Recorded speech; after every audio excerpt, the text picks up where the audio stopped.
क्या आप भी उन 90% लोगों में से हैं जो खाना खाने के बाद या तो लेटना पसंद करते हैं या फोन को स्क्रॉल करने लग जाते हैं? ऐसा क्यों है कि खाना खाने के बाद उन्हें एक्टिव होने की बजाय वो स्लो हो जाते हैं, वो उतने प्रोडक्टिव नहीं रह पाते, रोज इसी प्रोसेस में फंसते हैं और फिर एक गिल्ट फील होती है। अगर आपके साथ भी ऐसा हो रहा है तो यकीन मानिए, आप खाने को नहीं खा रहे हैं, आपका खाना आपको खा रहा है। यदि आप भी इस चक्रव्यूह में फंसे हुए हैं तो इसका मतलब ये है कि आपका भोजन ऊर्जा दे नहीं रहा है, उल्टा आपकी ऊर्जा को गलत तरीके से प्रयोग करके आपके शरीर को खराब कर रहा है। पुराने शास्त्रों में ऐसे बहुत से योगियों का वर्णन मिलता है जो बहुत कम भोजन खाते हैं या भोजन खाते ही नहीं और सीधा प्राण को प्रकृति से जोड़ लेते हैं और अपने जीवन को बहुत उत्तम बना लेते हैं। आज हम बात करेंगे आकाश भक्षण की, लेकिन पहले ही साफ समझ लीजिए, आकाश भक्षण का मतलब खाना छोड़ देना नहीं है। यह योग की वह अवस्था है जहां आपकी ऊर्जा भोजन पर कम और प्राण पर ज्यादा निर्भर होने लगती है और इसका आधार मिलता है हठ योग प्रदीपिका, घेरन संहिता और शिव संहिता। आपने नोटिस किया है लंच के बाद आपकी बॉडी स्लो हो जाती है। आप कार्य करने की बजाय फोन उठाते हैं,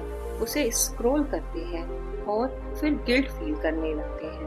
आप एनर्जी नहीं ले रहे हैं, आप एनर्जी लॉस कर रहे हैं। पहले अन्न सूर्य से ऊर्जा लेता था, मिट्टी से शक्ति लेता था और प्रेम पूर्वक भाव से बनाया जाता था, तो उसके अंदर शक्ति, ऊर्जा और भाव तीनों होते थे। लेकिन आज खाना पैकेट में पैक होकर आता है, वह अपनी ऊर्जा, शक्ति और भाव तीनों ही खो चुका है। इस तरह वह भोजन नहीं रहा है, वह एक प्रकार का लोड या बर्डन बन चुका है जो कि आपकी आंतों के ऊपर जा रहा है। इसको गहराई से समझने के लिए मैं आपको एक कहानी सुनाना चाहती हूँ। एक साधु से किसी ने पूछा, आप कम खाकर भी इतने तेजस्वी कैसे हैं? उन्होंने कहा, मैं भोजन कम करता हूँ लेकिन प्राण ज्यादा लेता हूँ और यही आकाश भक्षण का पहला संकेत है। हठ योग प्रदीपिका साफ कहती है, अगर तुमने मिताहार नहीं सीखा, अर्थात अगर तुमने कम खाना नहीं सीखा, तो तुम्हारी कोई भी साधना सफल नहीं हुई। यहाँ पर साधना का मतलब पूजा या तांत्रिक विधि से नहीं, आपका प्रत्येक कार्य जिसको आप सफलता पूर्वक पूरे मन से करते हैं, वह एक साधना है। मिताहार का मतलब भोजन को एक अल्प मात्रा में जितनी जरूरत हो उतने को लेना, सही ढंग से लेना मिताहार कहलाता है।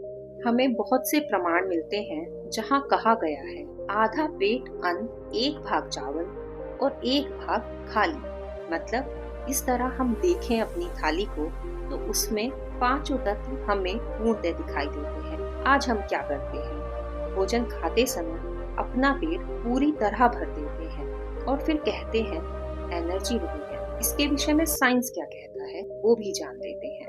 साइंस कहता है आपका शरीर एनर्जी डाइजेशन में खर्च करता है। योग कहता है तुम्हारी एनर्जी प्राण में है। अब सोचो, अगर डाइजेशन कम होगा तो एनर्जी कहाँ जाएगी? यहीं से खेल शुरू होता है। जब खाना भारी होता है, प्रोसेस्ड होता है, तो शरीर एनर्जी बचाने के बजाय एनर्जी को बचाने में लग जाता है। इसलिए खाना खाने के बाद भी आपको नींद आती है। यही भोजन नहीं है, बल्कि यह एक ऐसा साधन है जो आपके शरीर से ऊर्जा को चोरी कर रहा है। किस चीज में? उस भोजन को पचाने में जो पचाने योग्य है ही नहीं, क्योंकि उस भोजन में ना ऊर्जा है, ना सात्विकता है और ना ही भाव है। भाव जो माँ के हाथ के बनाए हुए भोजन में भाव होता है, वही भाव हमें उस भोजन को पचाने में भी मदद करता है। परंतु प्रोसेस्ड फूड में कोई भी भाव नहीं होता। योग ग्रंथ कहते हैं भोजन सिर्फ कैलोरीज नहीं है, एनर्जी वाइब्रेशन है, सात्विक, राजसिक, तामसिक। और जब भोजन तामसिक होता है तो आपका मन हैवी हो जाता है और जब मन हैवी होता है तो आपकी जिंदगी स्लो हो जाती है। अब आप खुद से एक सवाल कीजिए, क्या भोजन करने के बाद मन में एक भारीपन लगता है? पुराने विचार ज्यादा परेशान करते हैं या कोई चीज जो अटकी हुई है वो उस समय आपको तुरंत याद आ जाती है?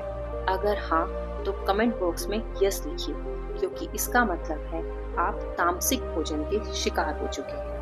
अब आते हैं आकाश भक्षण की सच्चाई पर। आसमान कोई वस्तु नहीं है जिसे उठाकर आप खा लें, यह है आकाश से जुड़ना। जब भोजन शुद्ध होता है, सांस गहरी होती है, सांस का अर्थ यहाँ पर प्राण से लिया गया है, और जब आपका मन शांत होता है, तब शरीर कम भोजन में भी ज्यादा एनर्जी महसूस करता है। जिस दिन आप खुश होते हैं, अंदर से एक लगाव, एक ठहराव महसूस करते हैं, टीवी ऑफ होता है, आप भोजन कर रहे होते हैं, आपको लगता है प्रति ये एक कोर नहीं है, एक ऊर्जा है।